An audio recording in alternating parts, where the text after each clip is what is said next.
Hey y'all, today on the Ramble we're going to discuss who should have played drums for Rush, if not Annika Nealis. Let me know who you think should have played drums for this Rush reunion in 2026. And stick around to hear my views as a drummer and points on where they're going with this and where they could have gone.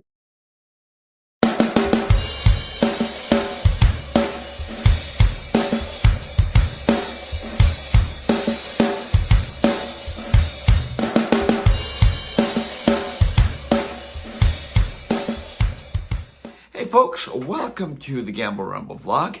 With you as always is myself, host and creator Glenn Archie Gamble. I am a 42-year career musician from London, Ontario, Canada, which is halfway between Toronto and Detroit. And I just have my channel, the Gamble Ramble, here on YouTube, which I enjoy doing.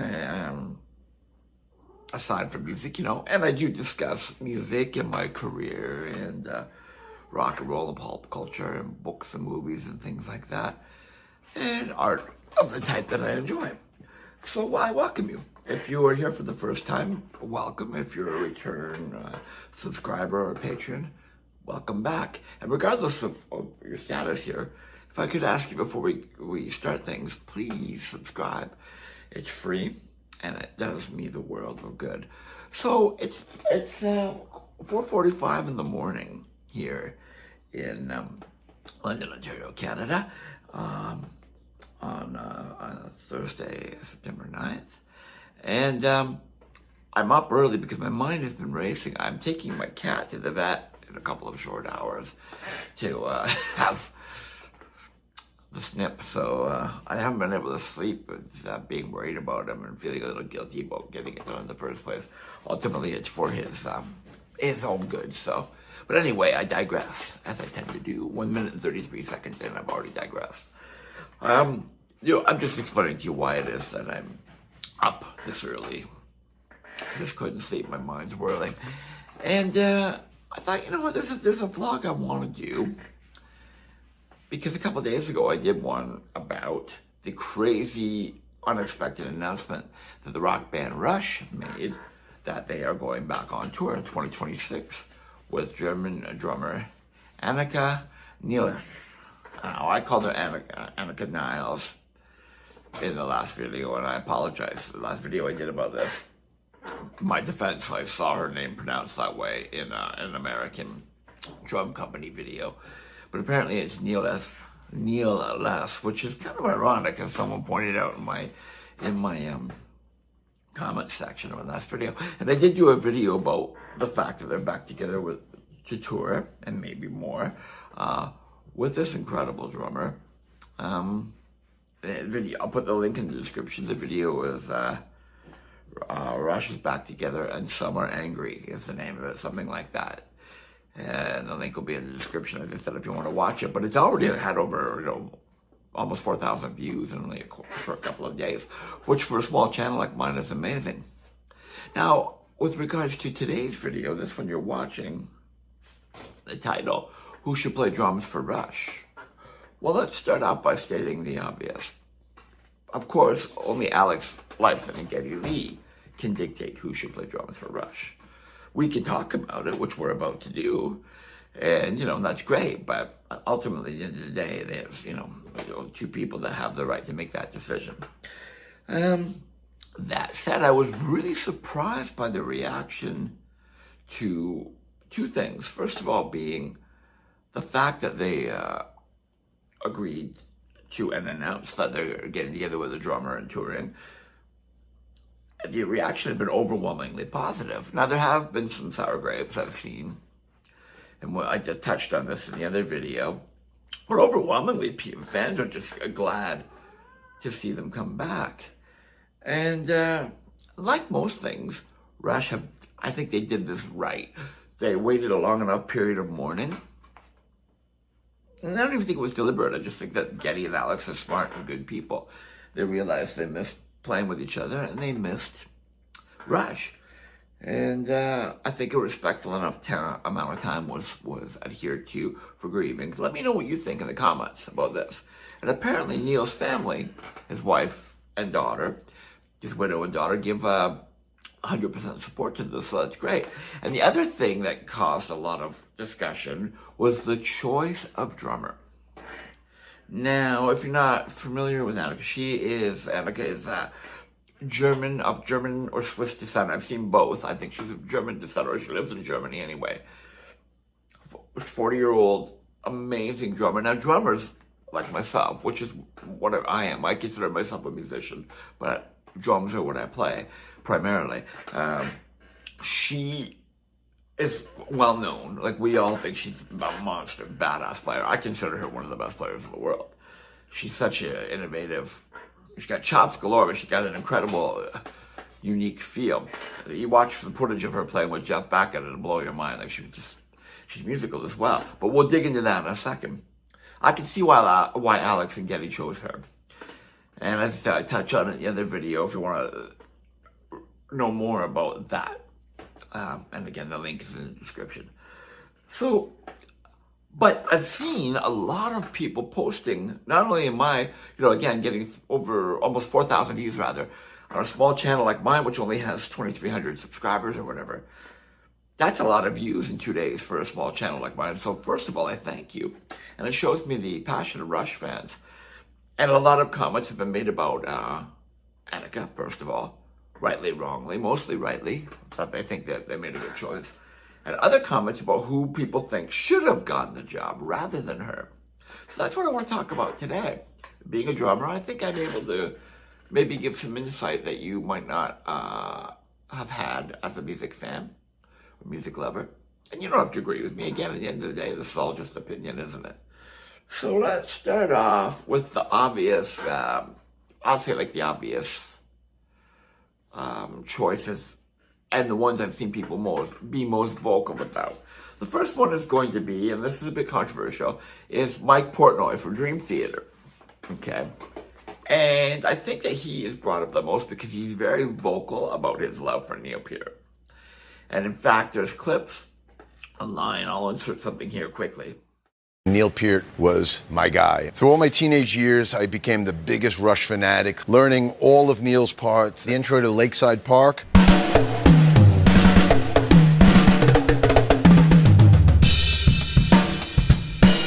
Big Phil at the beginning of the 2112 Temples of Syrinx.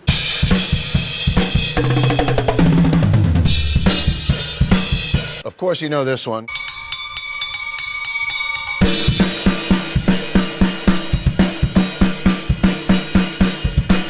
The drum fill's in the middle.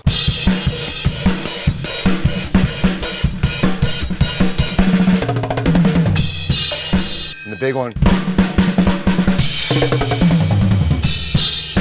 So it was all those really cool Neil Peart isms that I cut my teeth on. That's how I learned how to play a big drum kit, play progressive music, play odd time signatures, and for so many years, Neil was my biggest drum hero.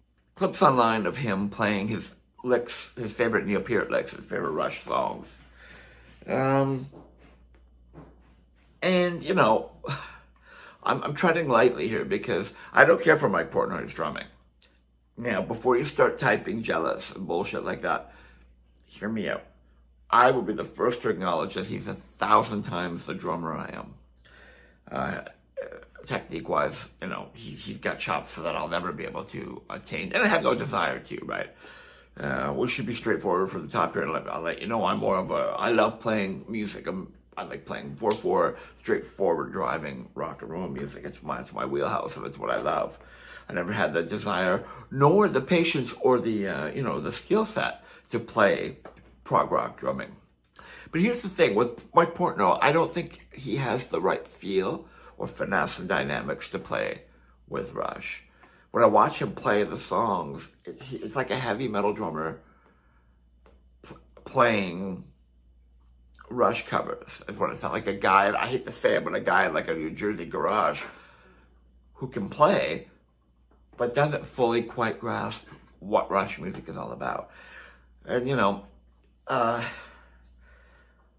actually, like, if you go back to Rush's history, as we touched on in the other video, Neil's not the first drummer Rush has ever had. There was John Rutsey, who was on the first album when they signed with Mercury, who was more my style of drumming, 4/4 rock and roll, Simon Kirke, Phil Rudd, I have some chops, but I don't pursue it. Prog rock is something I listen to, but don't want to actively play. Early Neil Peart, he played more like Portnoy. If you like the first album and tour especially, he said this himself, so I'm not desecrating Neil's memory. His meter had a tendency to slow up, speed up and slow down rather. And he was just hitting hard. It was all like almost four-army kind of drumming, which is kind of what Portnoy is to me. But then Neil, of course, quickly developed that technique that we all know and love, great wrist work, great finesse, great dynamics. And I just don't think that Mike has it. So, to be clear, this isn't personal, because I had I'll explain this really quick. I explained it in the last video. A personal run-in with Mike Portnoy online, which I feel bad about. I let my dislike of his drumming color my perception of the man as a person. So there was a video online of him, as I explained in the other video, but I'll encapsulate it here quickly. He had got flown to Asia to do some drum clinics, and got to one of them, and he was jet lagged. It was over a 20-hour flight, and he was tired, and blah, blah, blah. I might even gone directly from the airport to the thing, I don't know. But the drum kit was falling apart at the gig. And he threw a temper tantrum and was yelling at the young stage crew and kicking things over. He was very unprofessional about it. And I called him out on it online. And he saw this and responded to me. Kind of like, hey man, you don't know what it was like, you weren't there. And he defended his point. And I apologized to the man. I said, look, I'm sorry, man. I'm a professional and I should have kept my opinion a professional. You're right, I wasn't there. I still think that he was rude to the stage crew and stuff, but I do understand that there were mitigating circumstances. So, what I'm talking about today, just to wrap that up, is that I don't have any personal hard feelings against Mark Portnoy. I just don't like his drumming. I'm not a Dream Theater fan, and it's not the kind of progressive rock that I do like. So I don't think that he is a suitable candidate, because I don't think he has the finesse required, the musicality. You can disagree? Put your comments in the comment section, please, and keep it civil. You don't need to attack me for an opinion, okay? Next up, we have the great Todd Sugarman, from who's currently playing with Styx, who is also one of my favorite drummers that exists on the planet Earth right now. Again, not really my style of playing, but he is amongst the guys that have, I call them chops monsters. He is the most musical, I believe, of all of them. His drums sound better than anyone. Like when he plays the musical notes, they literally sound like melodic notes. He tunes so well. And it's funny because it reminds me of another Canadian drummer, or a Canadian drummer rather, from Western Canada, who was originally lived here, called Phil Krocek, who was a hero of young me. Great, amazing drummer who should have been far bigger in his career than he was, but he's still out there playing, and he's great. He lives in Alberta now, and still playing. He reminded me of Sugarman, of Todd, in the sense that they both had the chops, but they knew when to pull them out, and were very musical, and his drums sound great as well. Always have, always will. I've always said about chops. Chops are like barbecue sauce. You should have some in your fridge, but you don't put it on everything. You know what I mean? Use these crazy chops to, in a song that requires you to lay back and be in the pocket. But some people do because they've got them and they figure they should use them all the time. So, would Todd have worked in Rush? Yeah, I think so. I don't think there's a band that he wouldn't fit in. He's such a musical drummer and has the chops. He could do it. But at the same time, he's pretty much been committed to Styx for, I think, a couple of decades now, at least a decade. And they're touring next year, from what I understand and stuff, And Alex and Getty didn't choose him. But yeah, 2 thumbs up for sure. It could have worked. Another drummer that we'll bring up is one of Neil's favorite drummers, Gavin Harrison of a band called Porcupine Tree. Now, I'm not familiar with his work, other than seeing some clips on YouTube, but he is absolutely an incredible monster technician. And Neil loved his playing. So it does beg the question, should he have been a candidate? And maybe he was. What do you think? Let me know in the comments below if you think he would have been a suitable candidate or an even better candidate than the choice they made. I honestly don't know enough about his playing to elaborate on it here. So you guys can take this ball and run with it on this one. Give me some information about this drummer and his band in the comments. And if you think he should have been or could have been a good candidate for Rush as the new drummer. Okay, so that's a couple of people that we've covered here. There's Thomas Lang, who is another chops monster. I believe he's German as well, if I'm not mistaken. He's European for sure. And that guy, could play the material, absolutely. See, this is where we need to break it down a little, though, because could being able to play the material, well, there's a lot of drummers that could be able to play the material and are able to play the material. But that doesn't mean they're the right drummer for the band, right? So I'm going to leave a question mark as an answer for whether or not he would have been suitable in Rush. Tell me what you think in the comments below. Now, here's another choice, and forgive me, I should have done a little homework before I started filming this, but the Yokohama, is that her name? A young Japanese drummer who played with Alex Lifeson recently. She sat in with Alex and played a Rush cover, and she crushed it. Someone commented in the last video made that they were angry and disappointed. I think I'm actually directly quoting here. I'll put the actual quote in. That she wasn't chosen, but she's 15 years old.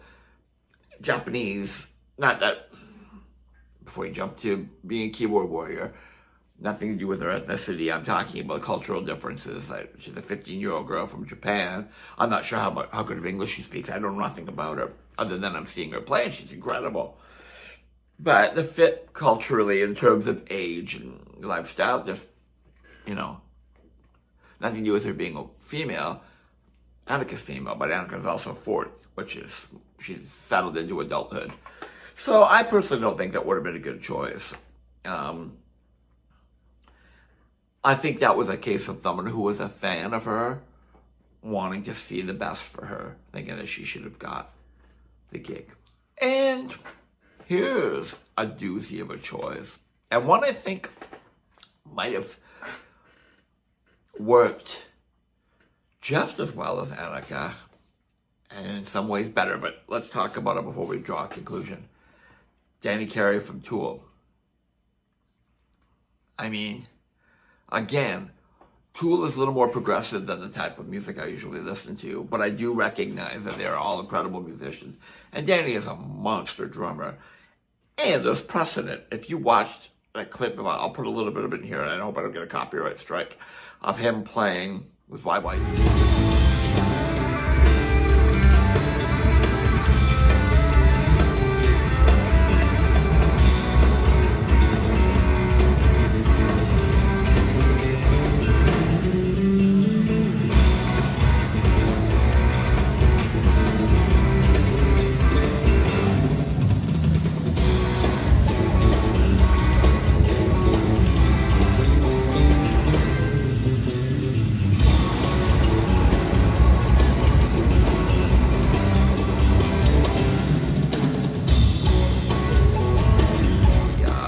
Tribute concert for Taylor Hawkins that Foo Fighters had. The chemistry was there, and he has a bit of that, certainly has the chops to play with them, but he also had he had the feel to be a good fit. So there's something, that's very seriously, a very serious contender. As a matter of fact, I think it would be a tie. I like the direction they've gone in with Annika, because it feels like it's, like I said, it's 180 from Neil.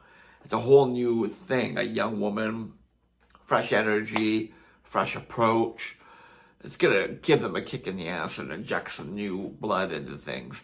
But if they had have got something like Danny Carey, they could have basically kind of picked up where they left off, because he definitely has Neil Peart energy and he plays Rush great. Like, he's 180 from Portnoy as far as I'm concerned. Portnoy can play it, right? Danny Carey can play it, but only one of them plays it well, and I think you know who I mean. So let's see, there's a lot of other drummers out there that people have been mentioning, and to be honest with you, I wish I had my iPad with me for reference. Again, this is just, it's 5 o'clock in the morning now, and I'm up early because my mind is spinning about the full day I have with my cat and whatnot. So I decided to spontaneously film this. But I'm trying to think of some of the other names. Why don't we take a second right now and why don't you put a name in the comments of who you think should have been the drummer in Rush? There's one question. Second question is, even though they've decided on a drummer, just for fun, let me know some other candidates you think would have been suitable in the comments. Who you think, other than Annika, would be a good drummer in Rush. So let's take a second to talk about Annika Niles and why she is such a great candidate for this gig. There's a multitude of reasons, of course, and I touched on some, as I said in the other Rush video. Link in the description. So, again, it's not just about chops. And I'm going to say something controversial. Please don't come down on me, and please consider what I have to say. And other people have pointed this out. Music progresses quickly. Now, when I was a young drummer in the 80s, early 80s, if you could play the Motley Crue song Red Hot from Shout at the Devil, that was not intricate, but it was a double bass part that was considered, you were a good drummer if you could play it. Well, now, 8-year-olds can play it because we advance so quickly. And this Yokohama drummer, this drummer from Japan, this young drummer, she is 15 years old. She's proof of it. She's got the chops to play this stuff. And so the controversial point being that as music has developed, songs like Tom Sawyer and Limelight used to be the pinnacle of rock drumming and hard for the average drummer to play. But the average drummer now is so much more advanced than when I was a 15-year-old in the 80s, that a lot of teenagers could play that stuff, you know what I mean? And that's no disrespect to Neil. Annika might be overly qualified. Someone put a comment in my video, of Don't Shoot the Messenger, saying, Annika can play Neil's parts, but could Neil play Annika's parts?